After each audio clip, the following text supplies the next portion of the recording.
News First, Newsline. Hello there, a very good evening and welcome to another edition of Newsline. We're coming to you live and direct from our News First studios here in Colombo.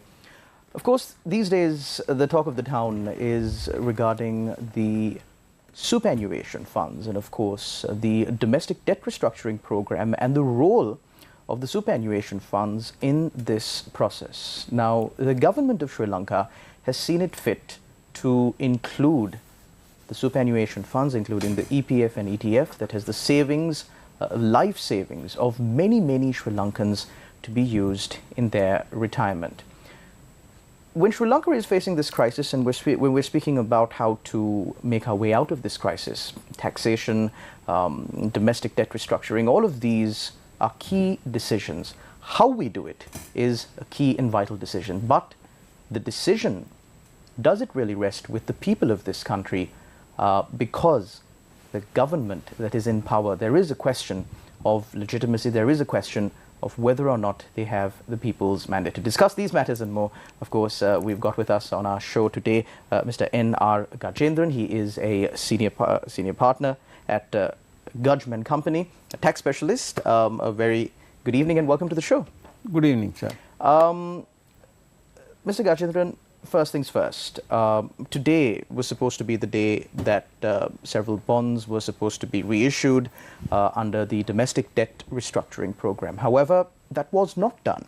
That was postponed, I believe, to the 11th of September. Why do you think that happened? Do you think there's a bit of a hiccup in the whole program? I think it's breaking news just now.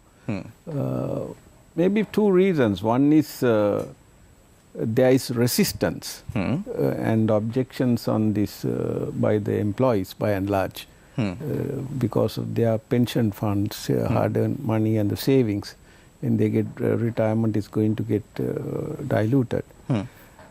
The other thing is maybe they are giving the superannuation fund little more time to decide whether they should take the option of paying taxes at 30% and getting that privilege, foregoing the debt restructuring conditions.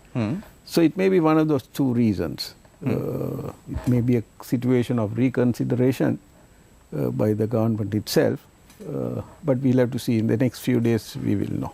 But Mr. Gajendran, now, when speaking about the debt restructuring program, Sri Lanka is not the only country to undergo a debt restructuring program. Of course, we may be the country to be accused of, or at least our leaders, maybe some of the first to be accused of economic crimes at the United Nations. However, Sri Lanka is not the first country that is undergoing a domestic debt restructuring program. And I believe it was Verite Research that put out the statistics that there were about 17 to 14 countries, yes, that has undergone a domestic debt restructuring during the past 25 years or so. And out of these 14 countries, only 2 countries have really opted to touch the superannuation funds or the pension funds of their citizens. And these 2 countries touched these superannuation funds. I believe Ghana was one of them.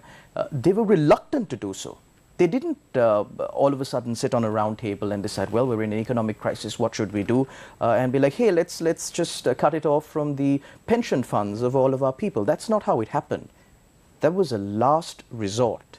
That was the last option that they went to. But here in Sri Lanka, do you think the first thing that they looked at was, hey, pension fund of the people, we don't really care, it's not going to affect us, let's take it from there. Do you think that is what happened here? Exactly, Sharon. Now, you said 14 countries have gone through this domestic restructure for the last 25 years. Out of that, 5 countries restructured the banking sector. The balance 9 restructured the private creditors and the banking sector.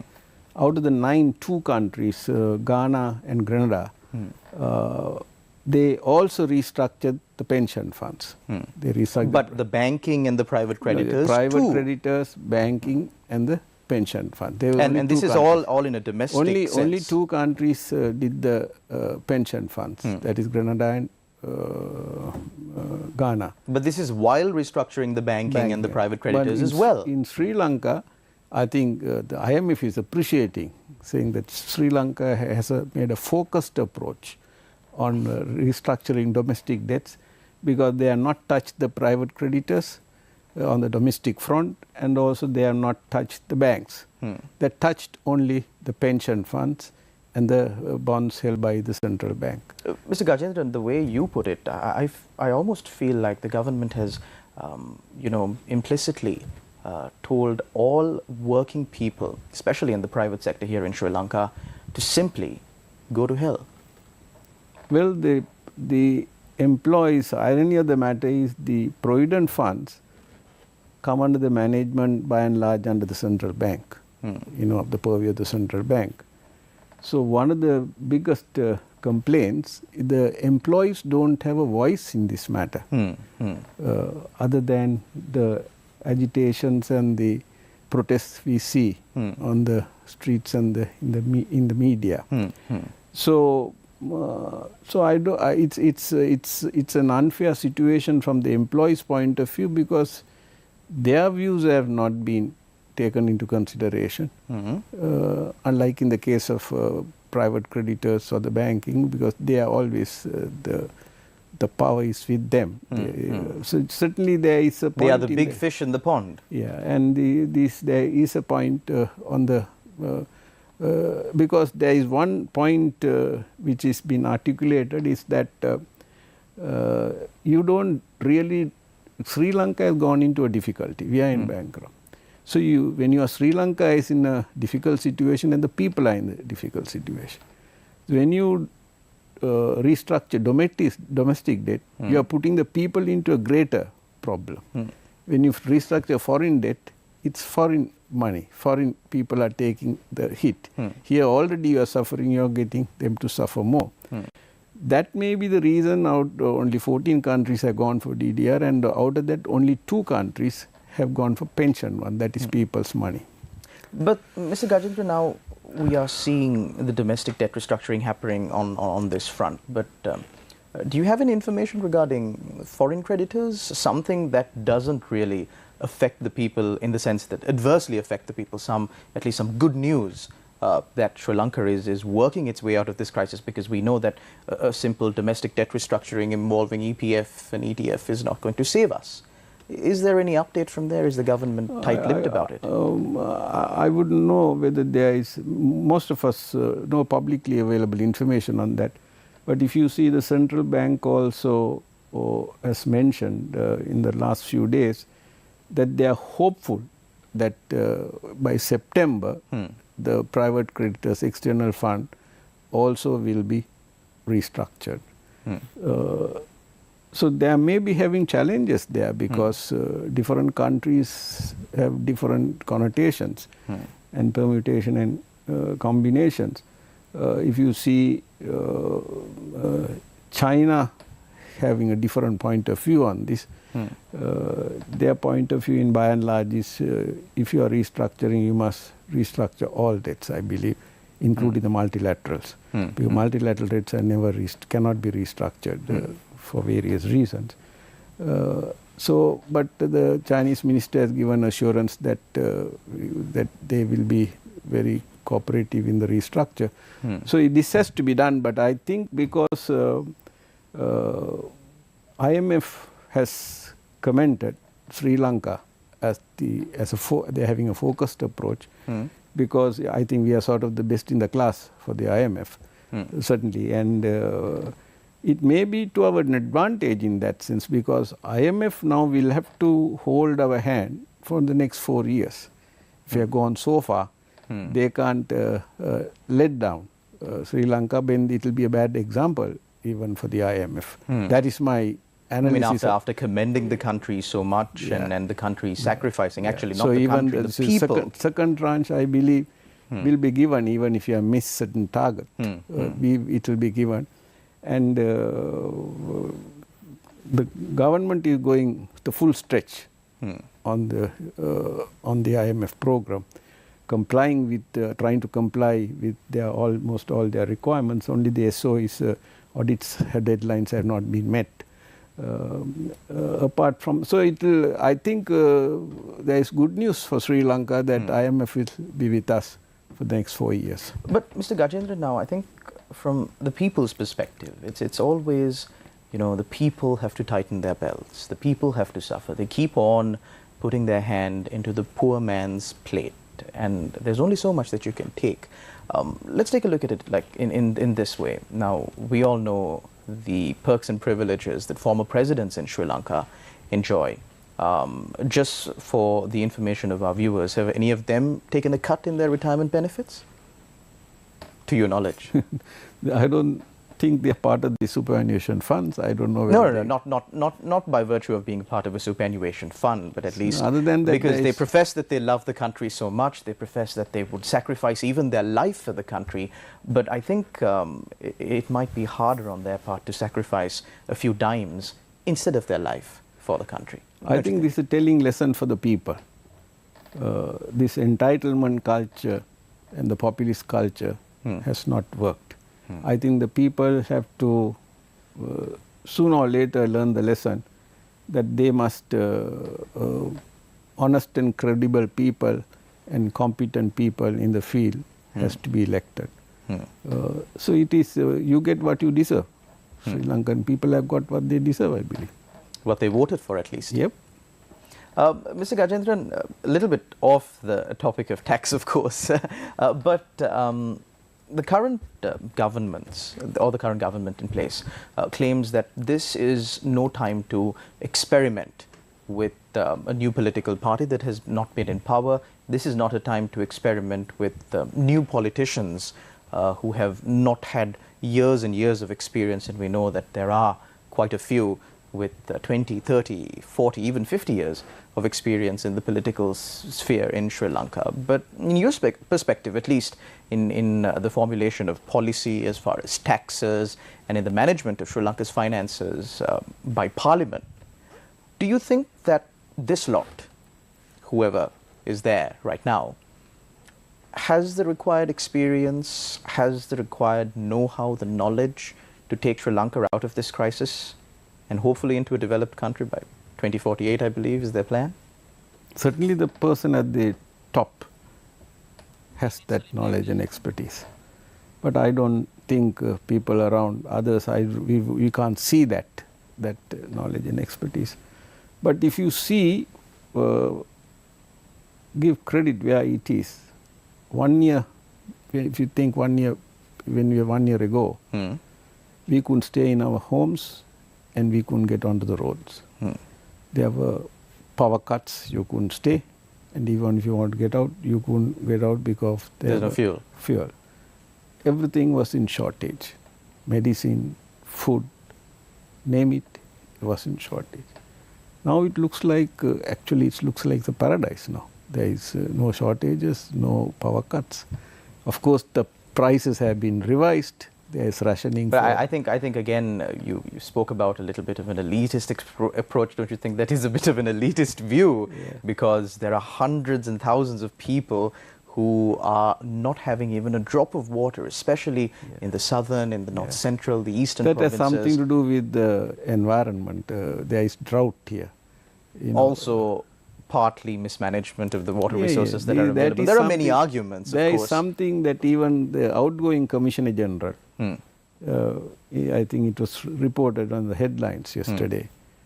If you don't kill corruption, corruption will kill Sri Lanka. I'm very happy about the statement by an outgoing Commissioner General. If you don't kill corruption, corruption will kill Sri Lanka.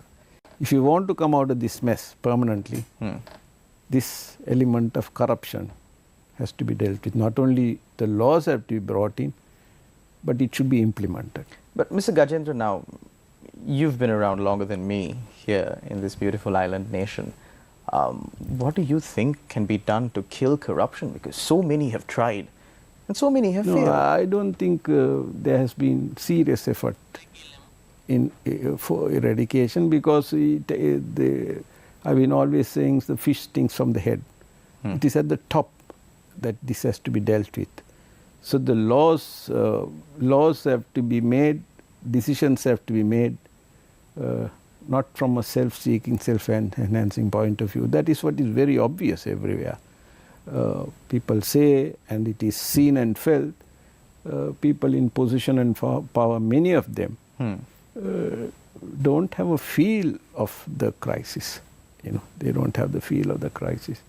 So it has to come some stage. And my simple, humble opinion is, till you deal with that seriously, we will go, these happenings will become a cycle. So if you want to get out of this once and for all, everyone who is coming forward for the leadership, and I think one of the campaigns by most of the political parties in next election, wherever it be, they must say, we have put forward all honest politicians, and they should be able to say that, we don't have. And if there is anyone... But I think the litmus test should be not them saying it, but them saying it and people not being, instigated to laugh about it. They will, and then they say, don't vote for them. Don't vote for them, because people who are able to generate illicit money, they will have a lot of campaign funds. Even this campaign funds is something that is being spoken of, which has to be brought where the... Well, there is a Campaign Financing Act that has been brought. So it has to be all... Then again, Sri Lanka always falls short on enforcement. We have the best of laws under the circumstances, but the point is it's not implemented. Because if the right side of the coin, there is immunity and impunity at its best. Mr. Gajendran, we've run through half the program almost, so we need to cross over to a short commercial break. But on the other side, we'll speak a bit about the tax policy in Sri Lanka. Initially, when the taxes were raised to a maximum of 36%, there were promises given on the part of the government that this is only a temporary measure. But is this really true? Can this be changed? We'll bring you the details after this short commercial break.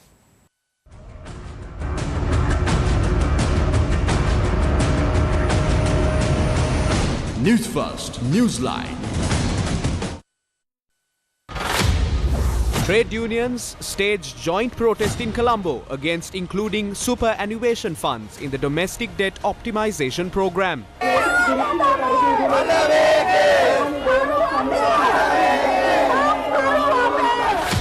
Reissuance of bonds under the domestic debt optimization program postponed. Death of a patient at the National Hospital after being administered the co-amoxiclav antibiotic. Was the cause of death an allergic reaction? Tense situation arises during the Kadawat Satara Development Committee meeting in Tricomali over suspending the construction of a temple. Investigation into the Easter Sunday attacks 99% complete, says Minister of Public Security. ඇත්තටම උමනාවක් තියෙනවා නම් මේක කෙරුවේ කවුද කොහොමද උනේ කියලා දැනගන්න මේගොල්ලන් අපි එක්ක එකතු වෙලා පොලිසියත් එක්ක එකතු වෙලා මේ මුළු ඉන්වෙස්ටිගේෂන් එක දිහාම බලන්න ඕනේ.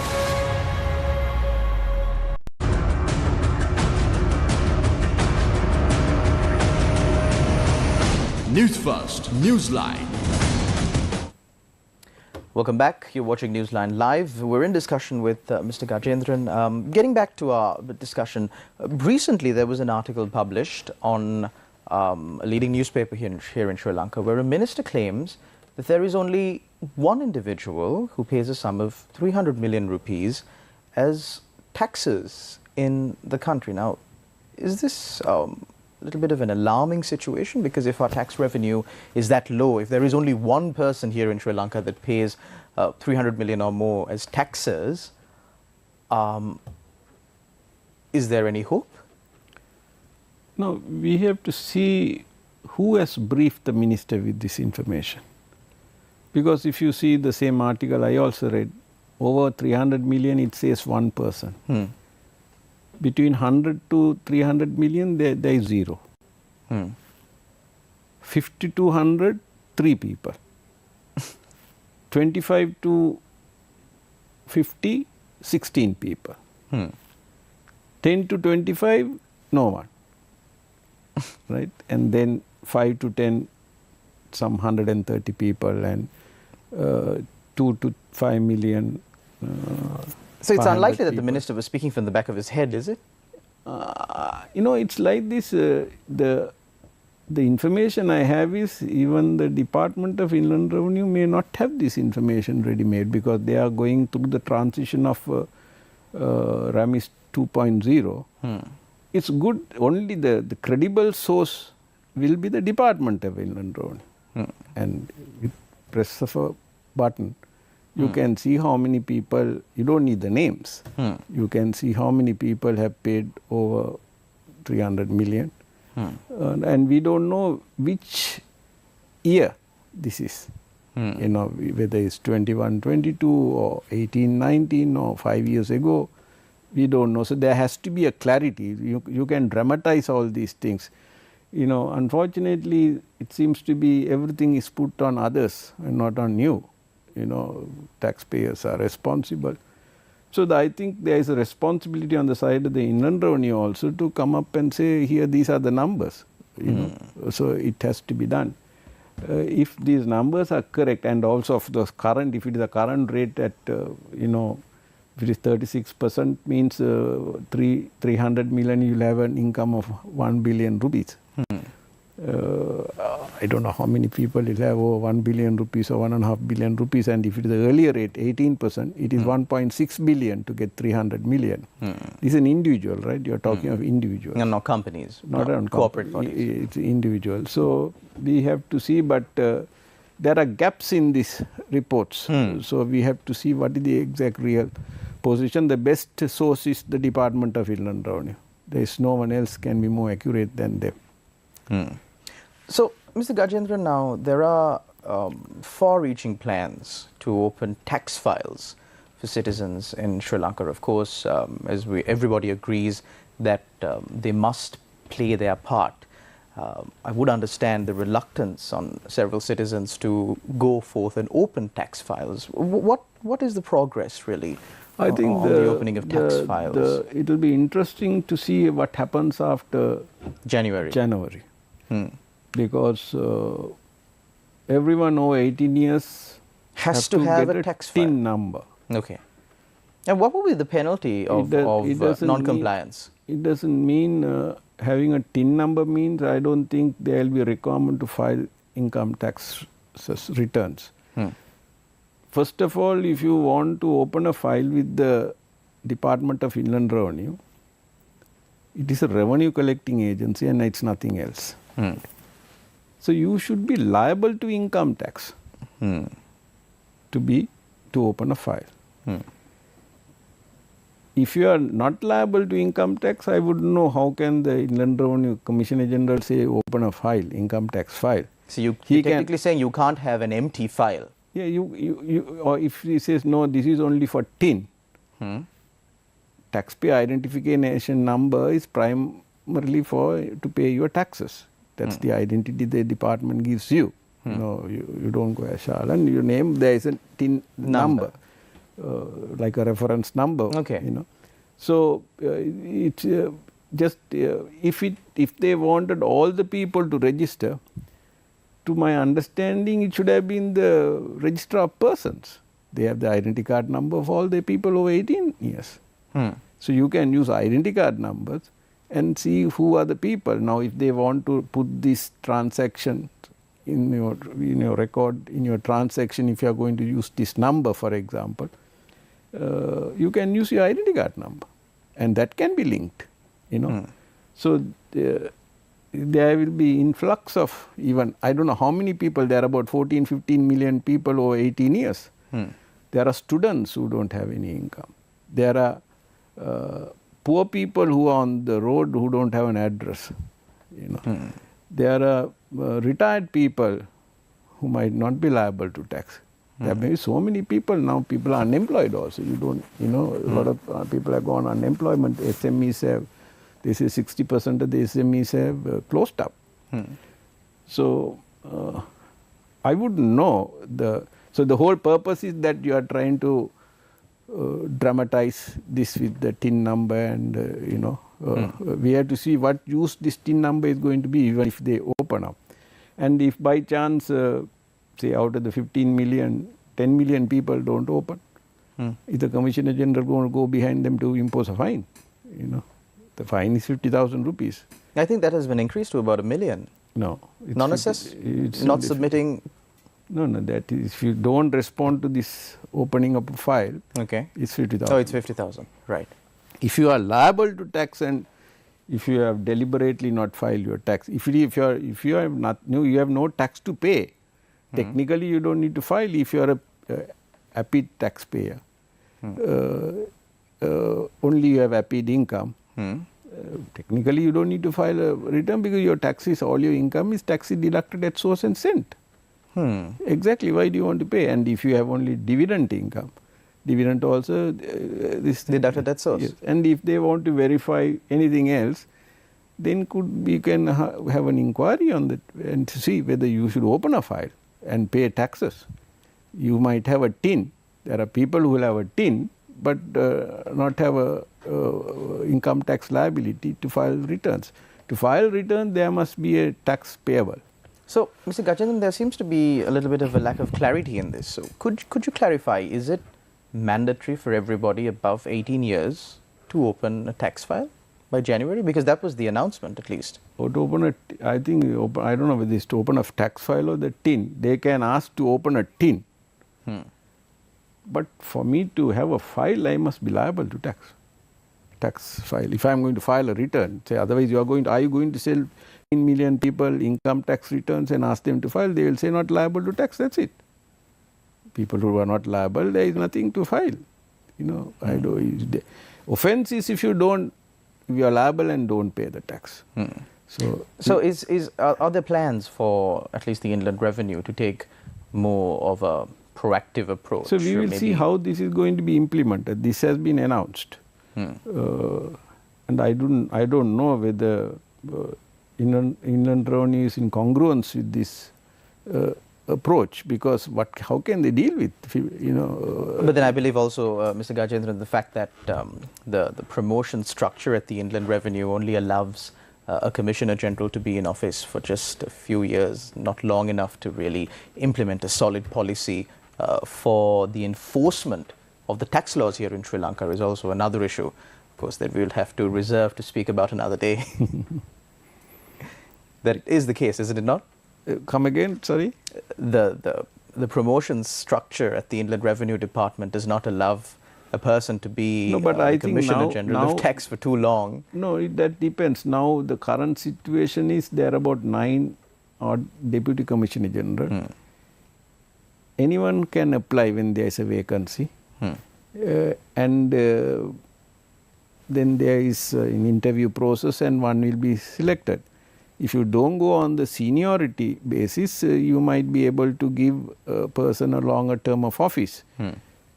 But I don't know whether that is practically possible these days with the unions and all those things, which should be the ideal case. He must be given a responsibility and is accountable, and he must have an A team which is working with that to see and to achieve. But when a man comes for 5 months, 6 months, 1 year, it's nothing much someone could do about that. That is true.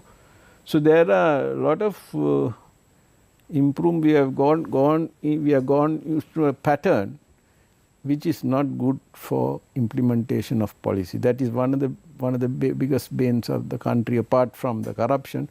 You are not able to implement your policies because systems don't allow that. The AR and FR and things like that. So it is multiple challenges that we are facing if we are going to come out. But one single thing I will tell you, shonky shady guys should not be there. I think that is one thing that we all can agree on. Thank you very much, Mr. Gajendran, for joining us on Newsline tonight. Thank you very much to all our viewers out there for tuning in, as you always do. Until we meet again, take care and God bless.